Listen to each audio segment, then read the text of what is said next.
It was number 3, Chrysler, that took the biggest wallop. I would like to introduce the chairman of the board, Lee Iacocca. When Lee Iacocca came to Chrysler in 1978, he found that the Chrysler organization was in big trouble. And not only because of the position in the marketplace, but because of past sins. Chrysler had cut the R&D development areas and also cut engineering to maintain a profitability.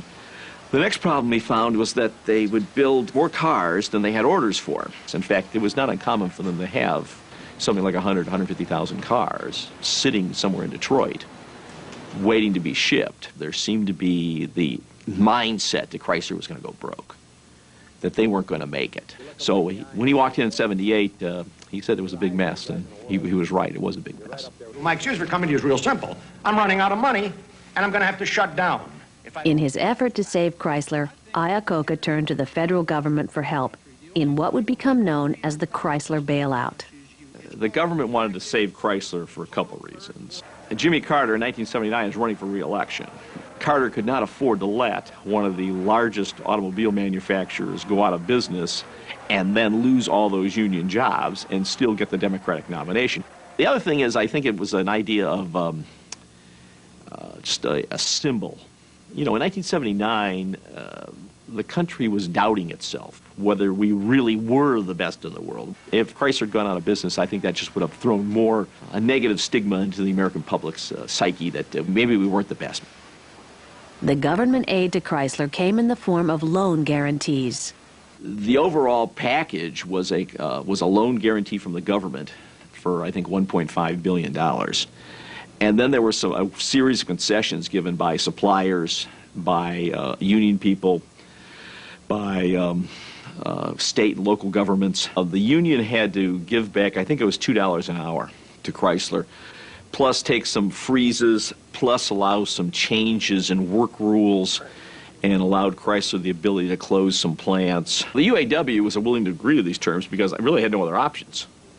The reduced wages agreed to by the United Auto Workers lowered Chrysler's production costs. This contributed to an increase in short-run aggregate supply. Aggregate demand was increased by 2 factors: the $1.2 billion in government-backed loans and the stabilizing effects of saving 150,000 jobs. Both shifts started moving the economy back toward full employment equilibrium.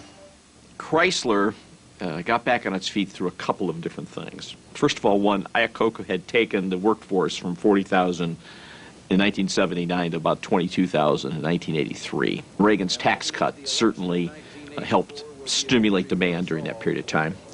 And basically the pent-up of demand for automobiles. If you buy any car without considering Chrysler. And they'd done a very nice job of marketing their product. I think the spring of 1983 was their first profitable quarter since 1979. And I think they made like $140 million or $150 million. And then from then on, it was pretty much straight up for them. The union wages with Ford and General Motors and Chrysler came back into a parity in the late 80s. The government's intervention helped Chrysler to recover and retain its place as one of the big 3 U.S. automobile companies. In 1999, Chrysler merged with the German auto manufacturer Daimler to become an even bigger player in the global marketplace. Given this successful outcome, was the Chrysler bailout the right thing to do? I would argue that the federal government should not have done this. If we are going to allow families, in particular women, young women with young children, to be subject to the forces of the market, then it's hard for me to justify why a multi-billion-dollar corporation should, in effect, receive federal government assistance, and why that corporation shouldn't similarly be subject to the forces of the market. The bailout saved the stockholders of Chrysler. That's not an appropriate government policy to go around saving stockholders. We either get $1 billion, or in about 12 months, you got $2.7 billion to take care of these people. In what?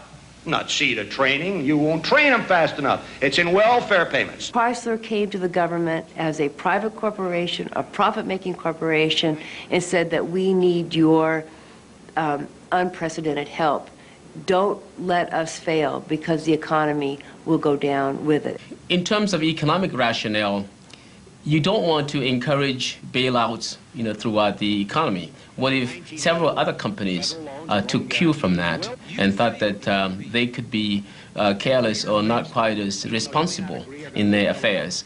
But I'm not sure that there is evidence of any long-term serious problem that was caused in the economy.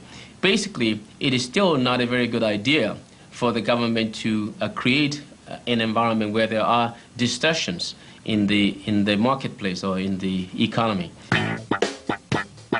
Competition's competition, and I like competition.